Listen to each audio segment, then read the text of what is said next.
الحمد لله رب العالمين، أشهد أن لا إله إلا الله وحده لا شريك له، وأشهد أن سيدنا ومولانا محمدا عبده ورسوله.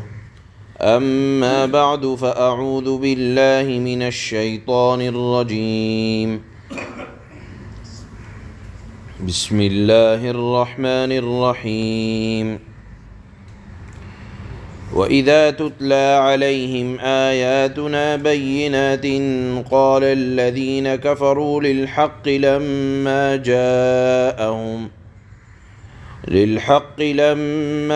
جَاءَهُمْ هَذَا سِحْرٌ مُبِينٌ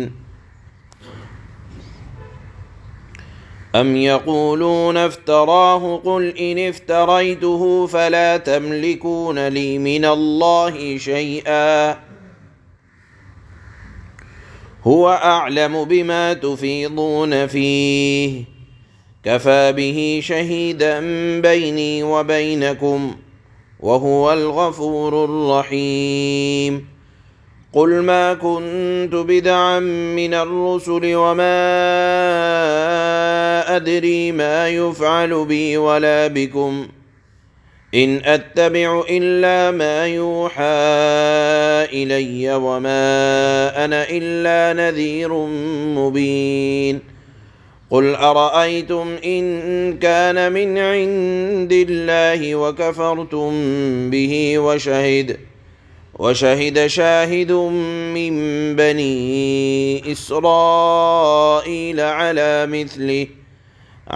مثله فآمن واستكبرتم إن الله لا يهدي القوم الظالمين. صدق الله مولانا العلي العظيم. ان آیات میں اللہ پاک نے یہ مضمون ارشاد فرمایا ہے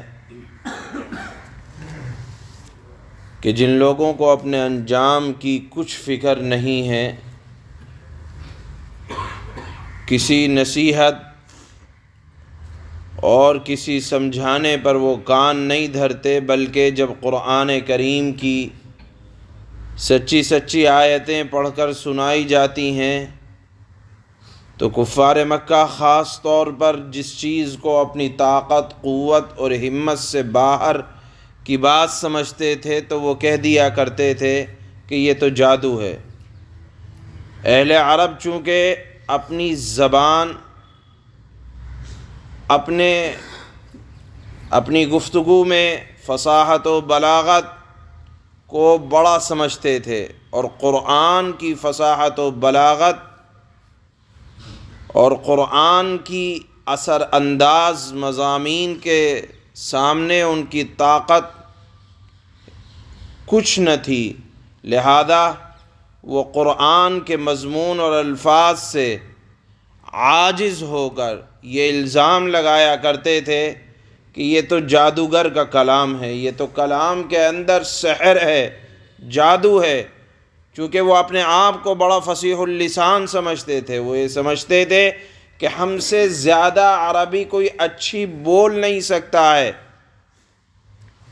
لیکن قرآن کے مضامین کو جب سنتے تھے تو ان کے دلوں پر اثر کرتا تھا۔ قرآن کے اندر اللہ نے عجیب تاثیر رکھی ہے کہ اس کے مضامین کو کوئی غور سے سنے تو ایسا نہیں ہو سکتا کہ قرآن دلوں پر اثر نہ کرے۔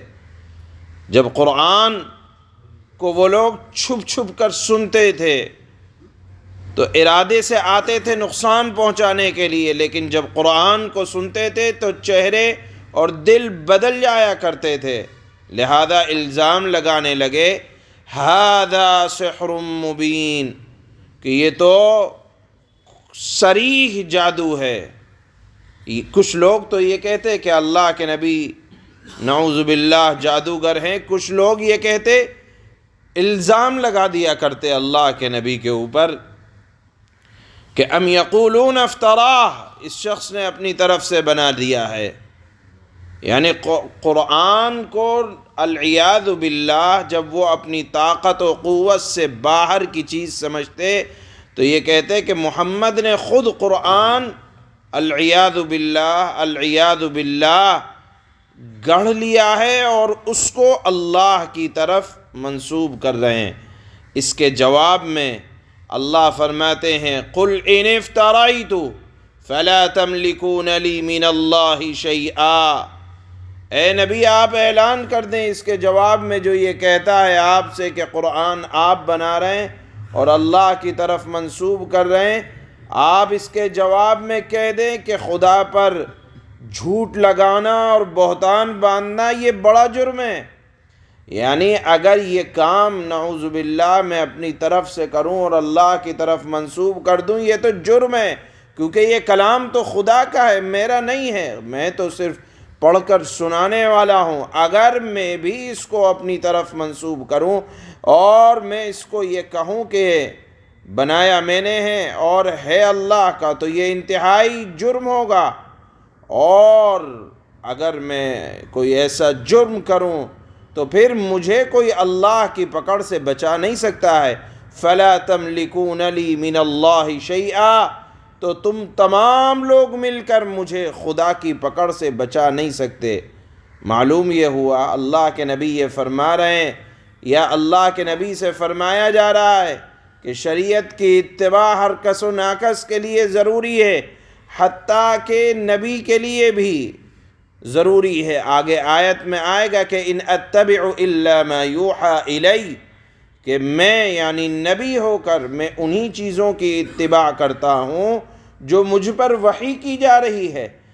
نبی کے لیے بھی شریعت کی اتباع لازمی ہوا کرتی ہے، لہذا اللہ نے فرمایا کہ آپ یہ کہیں کہ اگر میں بھی کوئی جرم کروں گا تو مجھے تم تمام لوگ مل کر اللہ کی پکڑ سے بچا نہیں سکتے ہو۔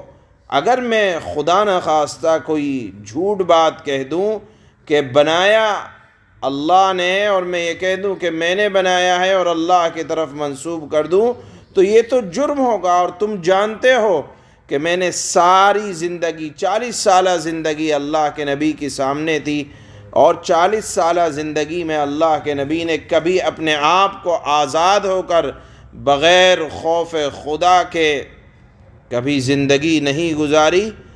اللہ نے فرمایا کفا بہ شہیدا بینی و بینکم، اے نبی آپ کہہ دیں کہ میرے اور تمہارے درمیان اللہ خدا گواہ بننے کے اعتبار سے کافی ہے کہ قرآن کو اللہ نے نازل کیا۔ دیکھ لو جب گواہی خدا کی ہوگی تو جھٹلا نہیں سکتے ہو۔ ہاں ابھی موقع ہے، اگر ابھی اپنی بات سے رجوع کر لو تو وہو الغفور الرحیم، اللہ تعالی بہت زیادہ بخشنے والے اور بڑے انتہائی رحم کرنے والے ہیں۔ پھر آگے آیت میں اللہ نے فرمایا قُلْ مَا كُنْتُ بِدْعًا مِّنَ الرُّسُلِ، اے نبی آپ اعلان کر دیں کہ میں کوئی نیا رسول بن کر نہیں آیا ہوں کہ مجھ سے پہلے کوئی رسول نہ آیا ہو۔ جو تم لوگ بدک رہے ہو، مجھے جادوگر کہہ رہے ہو، اللہ کے کلام کو جھٹلا رہے ہو، دیکھو میں کوئی نیا رسول بن کر نہیں آیا ہوں، مجھ سے پہلے رسول آتے رہے۔ اللہ ہدایت دنیا میں پھیلانے کے لیے اللہ نے رسولوں کے ذریعے سے دنیا میں ہدایت پھیلائی ہے۔ دیکھو اگر تم لوگ میری اتباع نہ کرو گے اور میرے ساتھ برا معاملہ کرو گے تو دیکھو اللہ نے جب رسول بھیجا اور ان کے ساتھ جس نے بھی نافرمانی کا معاملہ کیا، اللہ کی طرف سے عذاب اور پکڑ آئی ہے۔ اور دیکھو ان اتبع الا ما یوحى الی، میں بھی اسی شریعت کی اتباع کرتا ہوں جو اللہ مجھ پر نازل کر رہے ہیں۔ وما انا الا نذیر مبین، اور میں صرف اور صرف صاف ڈرانے والا بن کر آیا ہوں۔ اس مضمون کو اللہ نے آج کی اخیر کی آیت میں بیان فرمایا ہے کہ شریعت کی اتباع نبی کے لیے بھی ضروری ہوتی ہے، اور نبی کا کام پیغام پہنچا دینا ہے اور منوانا نہیں ہے۔ پیغامبر کا کام یا مبلغ کا کام صاف صاف کہہ دے، لوگوں کا کام ہے کہ اس کی اتباع کی جائے، اس کو مانا جائے اور نافرمانوں کے حالات کو اپنے سامنے رکھا جائے۔ اس مضمون کو اللہ نے ان آیات میں بیان فرمایا۔ چنانچہ اللہ نے پہلی آیت میں ارشاد فرمایا کہ یہ جو قرآن نازل کیا جا رہا ہے یہ کسی جادوگر کا یا دنیا کے کسی فرد کا کلام نہیں ہے، رب العالمین کا کلام ہے۔ اللہ فرماتے ہیں وَإِذَا تُتْلَى عَلَيْهِمْ آيَاتُنَا بَيِّنَاتٍ قَالَ الَّذِينَ كَفَرُوا لِلْحَقِّ لَمَّا جَاءَهُمْ هَذَا سِحْرٌ مُبِينٌ۔ اور جب ان کے سامنے ہماری آیتیں پوری وضاحت کے ساتھ پڑھ کر سنائی جاتی ہیں، قرآن کی آیتیں انتہائی واضح ہیں کہ اس کے اندر کسی طرح کا اٹپٹا ایسا مضمون نہیں ہے جس کے سمجھنے میں بہت دشواری آئے۔ اللہ کی زبان انتہائی سادہ ہے لیکن انتہائی اثر انداز ہے، اور جب ان کے سامنے ہماری آیتیں اپنی پوری وضاحت کے ساتھ پڑھ کر سنائی جاتی ہیں تو یہ کافر لوگ حق کی بات کے ان تک پہنچ جانے کے بعد اس کے بارے میں یہ کہہ دیتے ہیں، قرآن کے بارے میں یہ تو کھلا ہوا جادو ہے۔ ام یقولون افتراہ، کیا ان کا کہنا یہ ہے کہ اسے پیغمبر نے اپنی طرف سے گڑھ لیا ہے؟ قل ان افتریتہ فلا تملکون لی من اللہ شیئا، کہہ دو اگر میں نے یعنی رسول اللہ نے اسے اپنی طرف سے گڑھ لیا ہے تو تم مجھے اللہ کی پکڑ سے ذرا بھی نہ بچا سکو گے۔ هو اعلم بما تفیضون فیہ، جو باتیں تم بناتے ہو اللہ خوب جانتا ہے۔ کفی بہ شہیدا بینی وبینکم، میرے اور تمہارے درمیان گواہ بننے کے لیے خدا کافی ہے۔ وَهُوَ الْغَفُورُ الرَّحِيمُ، اور اللہ کی شان یہ ہے جو بہت بخشنے والا انتہائی مہربان ہے۔ قُلْ مَا كُنْتُ بِدْعًا مِّنَ الرُّسُلِ وَمَا أَدْرِي مَا يُفْعَلُ بِي وَلَا بِكُمْ إِنْ أَتَّبِعُ إِلَّا مَا يُوحَىٰ إِلَيَّ وَمَا أَنَا إِلَّا نَذِيرٌ مُّبِينٌ، کہو کہ میں کوئی نیا پیغمبر انوکھا بن کر نہیں آیا ہوں، مجھے معلوم نہیں کہ میرے ساتھ کیا کیا جائے گا، اور نہ یہ معلوم ہے کہ تمہارے ساتھ انجام کیا ہوگا۔ میں کسی اور چیز کی نہیں، صرف اسی وحی کی پیروی کرتا ہوں جو مجھے بھیجی جاتی ہے، اور میں یعنی محمد صلی اللہ علیہ وسلم صرف ایک واضح انداز سے خبردار کرنے والا ہوں۔ قل ارأيتم إن كان من عند الله وكفرتم به وشهد شاهد من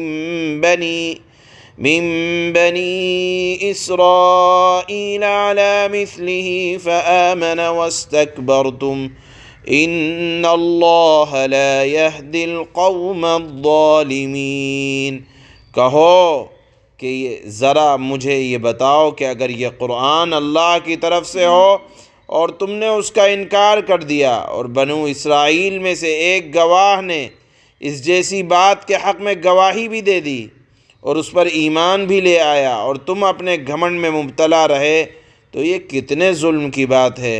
یقین جانو کہ اللہ ایسے لوگوں کو ہدایت تک نہیں پہنچاتا جو ظالم ہو، متکبر ہوں۔ سبحان اللہ۔